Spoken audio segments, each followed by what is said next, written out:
আসসালামু আলাইকুম। গ্র্যাটিস টিপ চ্যানেলের পক্ষ থেকে আমি আসিফ রাজা আবার ফিরে এলাম নতুন একটি সিক্রেট বিষয় নিয়ে আলোচনা করার জন্য। এই সিক্রেট বিষয়টি জানার জন্য ধৈর্য সহকারে পুরো ভিডিওটি একটু দেখুন। ইমো একটি মালিকানাধীন অডিও ভিডিও কল খুদে বার্তা প্রেরণের একটি সফটওয়্যার। এই ইমোর মাধ্যমে আমরা বিভিন্ন প্রকারের অডিও, ভিডিও, পিডিএফ, স্টিকার প্রেরণ করি। পিডিএফের কথা বলতে গেলে আমরা মেসেঞ্জারের কথাও বলতে পারি যে মেসেঞ্জারে পিডিএফ প্রেরণ করা সম্ভব হয় কিনা। না, শুধুমাত্র মেসেঞ্জার লাইটে আপনি পিডিএফ প্রেরণ করতে পারবেন, কিন্তু মেইন যে মেসেঞ্জার সেখান থেকে আপনি কোনো সময় পিডিএফ প্রেরণ করতে পারবেন না।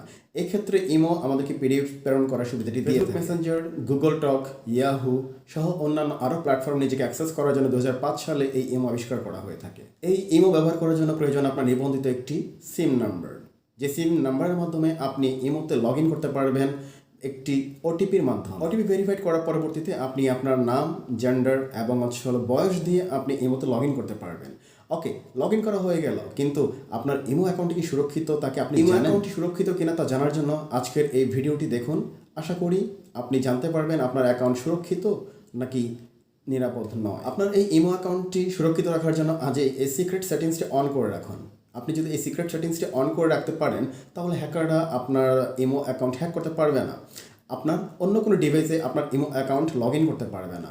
যতই ওটিপি প্রদান করা হয়ে থাকুক না কেন, যদি এই সিক্রেট সেটিংসটি অন করা থেকে থাকে তাহলে কোনো সময় অন্য কোনো ডিভাইসে আপনার ইমো অ্যাকাউন্ট অ্যাক্সেস নেবে না।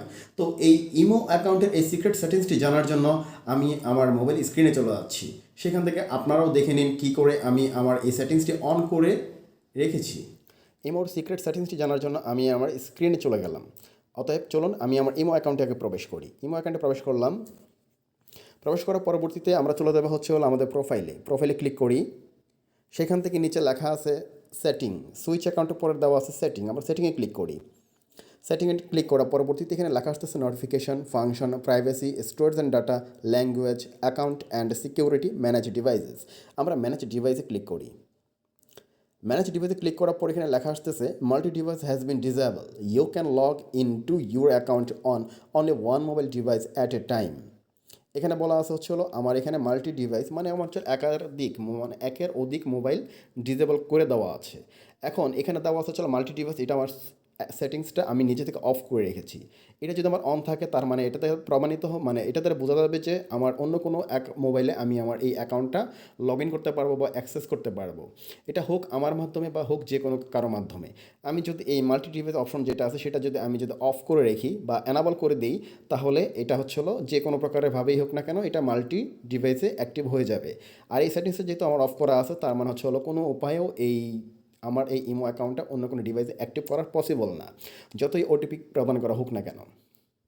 যেমন এখানে অন করা হচ্ছে তখন দেখেন বলা আসতেছে যে you can log in to your account on multiple mobile device at a time. যদি এটা আমি অন করি, যদি এখানে বলা আছে অ্যানাবল মাল্টি ডিভাইস, তো অ্যানাবল মাল্টি ডিভাইসের সুবিধা কী কী বা অসুবিধা কী কী সেটা এখানে লেখা আছে। এখানে তারপরে লেখা আছে security alert, please be aware of the potential security risk when enable multi device. ঠিক এই কারণে আমি আমার এই মাল্টি ডিভাইস অপশনটি অফ করে রেখেছি, ডিজেবল করে রেখেছি। অতএব আপনি এখান থেকে বের হয়ে যান। আমি আশা করি এই সেটিংসটি যদি আপনার অফ করে দেওয়া থাকে তাহলে কোনো সময় মাল্টি টাস্ক বা মাল্টি মোবাইল অ্যানাবল পসিবল না। আমাদের এই ভিডিওটি যদি আপনার ভালো লেগে থাকে তাহলে শেয়ার করে অন্য কাউকে দেখার সুযোগ করে দিন। আজকের মতো এখানে বিদায় নিচ্ছি। আমি আসিফ রাজা। আসসালামু আলাইকুম।